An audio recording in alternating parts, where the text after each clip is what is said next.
And I Rod Stewart and I were always so much fun together. We were rivals in. At 78, Elton John, one of the most celebrated musicians in history, shocked fans with a confession that seemed almost unthinkable. The legendary singer-songwriter finally revealed the 7 bands he claims he hated the most. For decades, Elton John has been synonymous with flamboyant performances, chart-topping hits, and collaborations with some of the world's finest artists. But behind the sequins, piano keys, and standing ovations, he harbored some surprising opinions about his peers in the music industry, from rock icons to pop sensations. The names he criticized will make you pause. Why did a man who celebrated so much musical genius admit to disliking certain bands? Was it professional rivalry, personal clashes, or simply a matter of taste? Fans and journalists alike have speculated about Elton's candidness, wondering if his honesty is a reflection of age, experience, or the sheer boldness that has defined his career. Tonight, we dive deep into Elton John's unfiltered thoughts, exploring the reasons behind his choices, the history with each band, and the impact these opinions had on his relationships and the music world at large. Prepare to see the other side of a music icon, a side rarely spoken of publicly, a side filled with critiques, grudges, and surprising admissions that span decades of rock history. Elton John's career has spanned more than 6 decades, earning him countless awards, accolades, and legions of fans.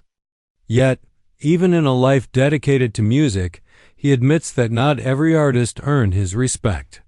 In a candid discussion, Elton outlined the 7 bands he hated the most, revealing a side of him that rarely appears on stage or in interviews. The first band on his list is a surprise to many, a group whose music dominated the charts in the 1970s but, according to Elton, lacked originality and innovation. He claimed that while their success was undeniable, their approach to songwriting and performance felt manufactured to him, leaving him cold despite the public's adoration. Next came a legendary rock band whose attitude backstage reportedly clashed with Elton's own sense of professionalism. The tensions, he revealed, were personal as much as musical, rooted in competitive friction rather than outright animosity.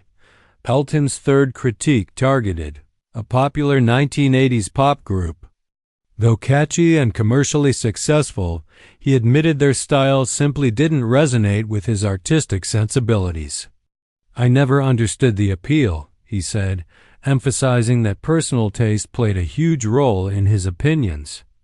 A punk rock band earned the 4th spot, primarily due to their abrasive performance style and what Elton described as a lack of musical discipline. Interestingly, the 5th band he criticized was one that had once influenced him. He acknowledged their talent, but accused them of becoming self-indulgent over time, drifting away from the authenticity that had initially inspired him. The 6th and 7th names were perhaps the most controversial, including one artist that has a devoted fan base even today. Elton explained that his frustration stemmed from repeated public interactions and what he perceived as arrogance, not necessarily the music itself. Throughout this revelation, it's clear that Elton John's assessments were rarely about hate in the conventional sense. Instead, they reflect a combination of personal taste, professional disagreements, and his candid nature. Fans may find themselves surprised, even shocked, by his honesty. While some reactions were critical, many appreciated the rare glimpse into his true feelings, a stark contrast to the often glamorous and diplomatic image he projects. By sharing these opinions, Elton John reminded the world that even legends have strong likes, dislikes, and nuanced perspectives shaped by decades in the music industry. It's a window into the private judgments and candid reflections of a man who has lived at the very center of pop and rock history for more than half a century. Elton John's revelation about the 7 bands he hated sparked immediate conversation across social media and music journalism circles. Some fans were outraged, others intrigued, and many simply curious about the reasoning behind his candid opinions. To understand these judgments, it's important to explore Elton's perspective on the music industry itself, a world where talent, personality, and public image often collide in unexpected ways. He began by reflecting on his early experiences as a young musician in London, where competition was fierce and authenticity was everything. Back then, it wasn't enough to just have a catchy tune, Elton said. You needed to have heart, soul, and a level of professionalism that matched your ambition. Some bands had one or two of those qualities, but rarely all three. This mindset shaped much of his criticism in later years, particularly toward groups whose commercial success seemed to come at the expense of artistic integrity. Take, for example, the first three bands on his list. Though widely celebrated, Elton criticized them not simply for their music, but for what he saw as a lack of innovation. You can be talented, but if you aren't pushing boundaries or showing growth, I can't respect it the same way, he explained. He recalled attending shows and listening to albums where, despite technical skill, the music felt safe, repetitive, and uninspired. For Elton, this was unacceptable, and it left a lasting impression, so much so that decades later, these bands appeared on his controversial list. The fourth and fifth bands were particularly contentious because of personal encounters and backstage drama.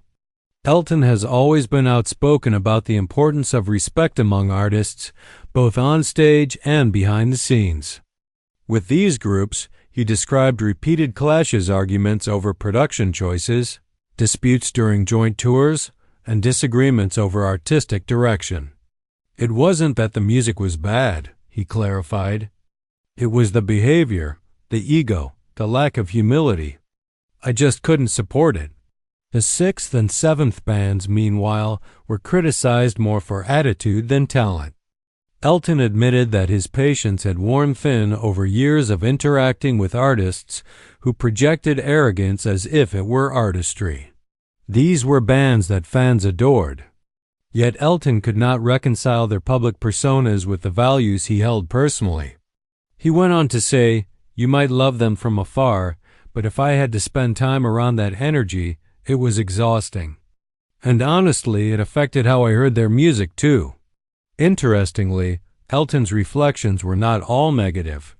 He repeatedly emphasized that even with these 7 bands, he respected the dedication and impact they had on the music world. His hate, he explained, was often a combination of frustration, professional rivalry, and personal taste, not a wholesale dismissal of their contributions.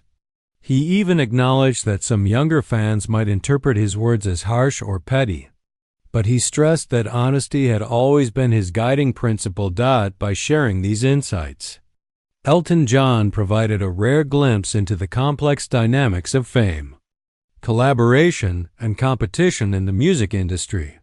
It's a reminder that even the most celebrated musicians, those who have sold millions of records and performed for global audiences, carry their own private judgments and opinions. For fans, this list of 7 bands is more than just a collection of names. It's a window into Elton's mind, a reflection of decades of experience, and a testament to his unwavering commitment to artistic authenticity. The moment Elton John's list of 7 hated bands became public, the reactions were swift and polarized. Social media exploded with fans defending their favorite artists, while music critics dissected his reasoning, debating whether his opinions were justified or simply the quirks of a candid personality. Yet beyond the controversy, this revelation offered a rare peek into the personal side of a music legend, the side that isn't choreographed for interviews, award shows, or album promotions. Elton's candidness immediately sparked a conversation about the pressures of fame and how personal taste intersects with professional respect. Many of the bands on his list had once been considered peers or collaborators in some capacity, which made the revelation all the more intriguing. Fans began asking, were these opinions rooted in rivalry, artistic differences, or simple personality clashes? Elton's explanation leaned toward a mix of all three. Over decades, you meet hundreds of talented artists, he said. Some inspire you, some disappoint you, and some, well, they just rub you the wrong way.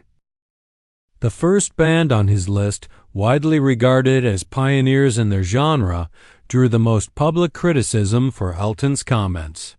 Some argued that his judgment seemed harsh, given the band's influence on generations of musicians. Yet Elton clarified that it wasn't about talent, it was about authenticity and artistic integrity. He described witnessing their live performances and studio sessions, noting that while they had skill, their approach often felt formulaic and lacking in heart. The fourth and fifth bands sparked discussions in music forums about personality clashes behind the scenes. Elton recalled specific incidents during joint tours and collaborations where tensions ran high. Backstage arguments, disagreements over creative direction, and differing professional values led to long-lasting friction.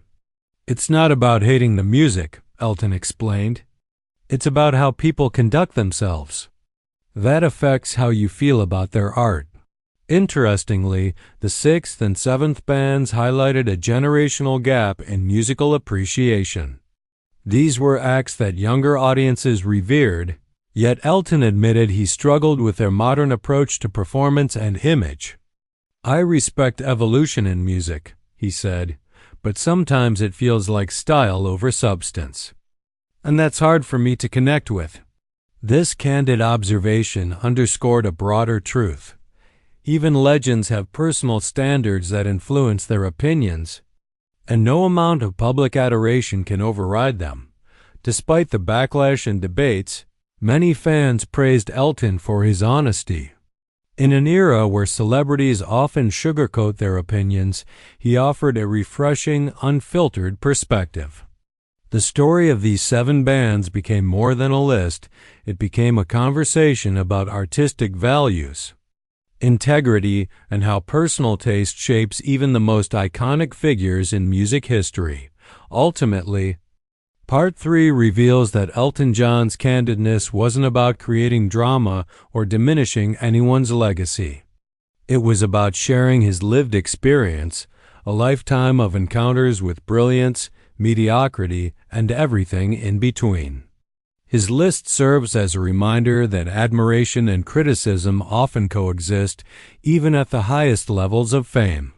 For fans and fellow musicians alike, it's a rare glimpse into the mind of a man who has spent decades at the heart of the global music scene.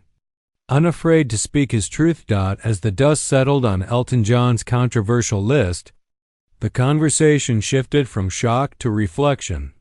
Fans, music historians, and fellow artists began considering not only which bands he criticized, but also the broader context of his opinions.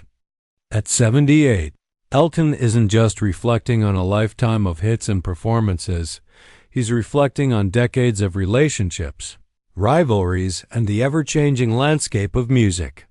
His candor reminds us that even icons have personal standards and strong preferences that influence their judgments. Elton emphasized that his hate was never about diminishing talent. Instead, it was a reflection of values, professionalism, and authenticity. He spoke about the first band on his list, acknowledging their influence while explaining why their approach never resonated with him personally. I can respect what they've done, he said, but it's never been my cup of tea. And that's okay. This statement underscores a key takeaway. Criticism doesn't have to erase admiration.